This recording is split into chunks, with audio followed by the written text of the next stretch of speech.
Hey team, welcome back to the channel, man. As always, I'm stoked to see you. So I got two bits of news that we need to discuss today. And, it's been all over, some of this has been all over, even mainstream media news.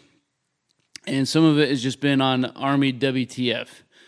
So it's going to be interesting to see how these two things play out. Hey, that's what this channel is all about, by the way, right? It's professional development, military news, trying to put some stuff in y'all's kit bag, try to help set y'all up for success, right? So if that's what you're into, man, and you want to stay up to date on some future content, then smash the subscribe button and the notification bell so you can do just that. So the first piece of news that we're going to discuss is the Army's initiative to laterally promote people to corporal once you have finished the basic leaders course. So the way the step process works for promotions in the Army now is, you get selected, right? You go to the promotion board and you sit up in front of a panel, right, of first sergeants and a command sergeant major, and they give you a go or a no-go at this station. Like, yes, we see the potential based off of some performance. We think this person is going to be ready to go. And so you're given a go, and so then you wait and you build up your points, right? And then you get, based off the OML, you go to the NCO Academy, to the very first step, which is the basic leaders course. And after that, then you're actually eligible to be promoted based off the points for your MOS. So what the Army is saying is that, hey, after you graduate this basic leaders course, after you hit that notch,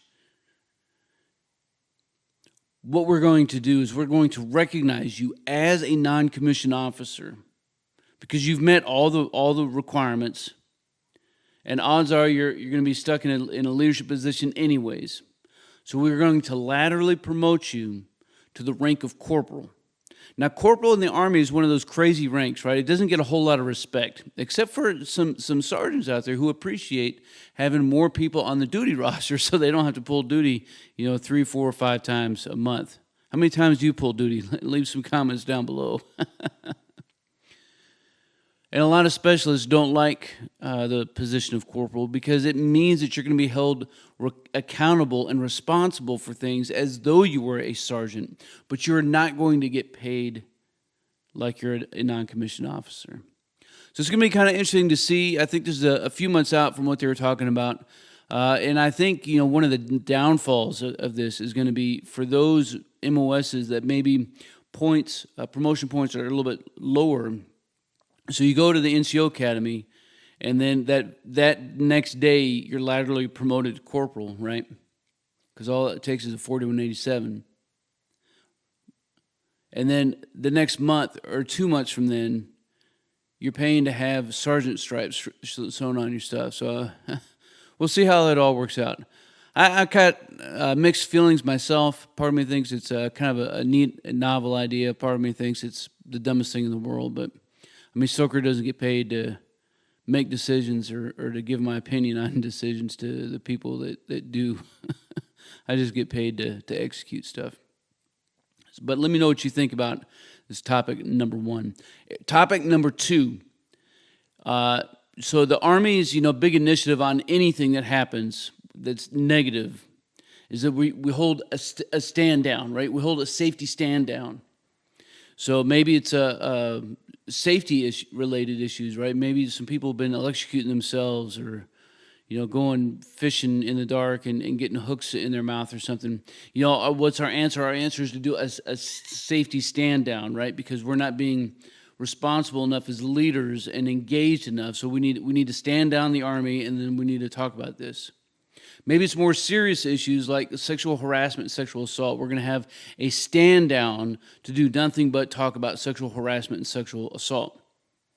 I hope that in your units you're doing these things like quarterly anyways, right? Maybe it's even part of your foundational day or your readiness days or your paid activities, whatever it is that you're still calling it, it's your duty assignment. Having some real honest-to-God conversations, some good counseling, right? It's one of the things that I've been intentional about as we've been moving and being more aware. It's being able to give me the time to give to my NCOs to be able to actually provide clock time to provide counseling to their soldiers. Because I don't believe that counseling should be done on the hood of a car at 1800, and just pencil whip it, right? I think that if we want it to be done and we want it to be done intentionally, this is something that should be done on the company's time, not the personal time. It's the only way to make it real. But what we do is we overreact, right, sometimes, and we say, hey, we need to have a stand down. Let me know how many stand downs you've been a part of. How many stadiums that you've been gathered in. How many theaters you've been stuffed into. Happens all the time, right? And so the Department of Defense and the Department of the Army is looking at white extremist groups and saying that we have a problem in the Army. Now, we saw this being politicized, months ago, or not months ago, it hasn't been that long, but a week, 2 weeks ago, as people started in the media started saying, hey, that there were veterans who were taking part of some stuff that they shouldn't have done. And, maybe that ultimately means that there are extremist groups in the military and in the Army. Now, I can tell you a couple things, right? The first one is the people who make up the United States military is a representation of the population of the United States and all of our territories, and even some of our foreign nationals.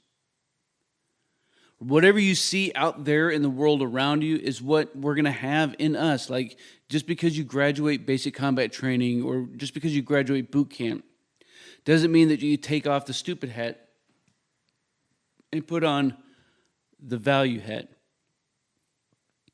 Right? Does that make sense? I mean, we do the best job that we can to train and to weed out and to form in the mindset and be out front about what our values are, and what our ethos is, and say you need to align yourself, regardless of where you came from, with our 7 Army values, with our warrior ethos, with the things that define who we are as service members, right? Which all begins with the oath that we take. It all begins with our first general order. It all begins with the soldier's creed, right? This is where everything starts from. This is the why that we serve. It's important to know and it's important to understand. But the truth be told is there has been people who make it through. Now, I remember back in the 90s when I first came in, because I know I look young as hell, but I initially came in back in 95. And, it was about 96 or 97 when I was still in the Marine Corps at the time. And they said, hey, you can't shave, like Bic shave your heads anymore if you're a dude. Because they saw that as being tied to white extremists and Nazis and things of this nature. And so that became a faddish haircut that was banned in the United States Marine Corps. Because there were and are issues, in our ranks. So I can't deny that the fact that we do have people somewhere. And I'll be honest with you, man, I've been in 19 years, right? I've been in 19 stinking years.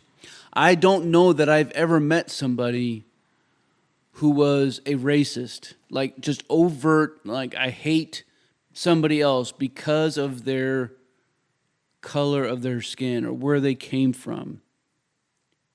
I don't know that I've ever met somebody who, honest to goodness, despised women because of their gender or despised men because of their gender. A lot of me wonders if we don't look at some things in the wrong way. Now, believe me, I know that everybody's experience is different. And you may have, and I don't want to take that away from you. And I wouldn't want to sit here and call you a liar and say that there's absolutely no problems in our ranks. Humanity is a dark business.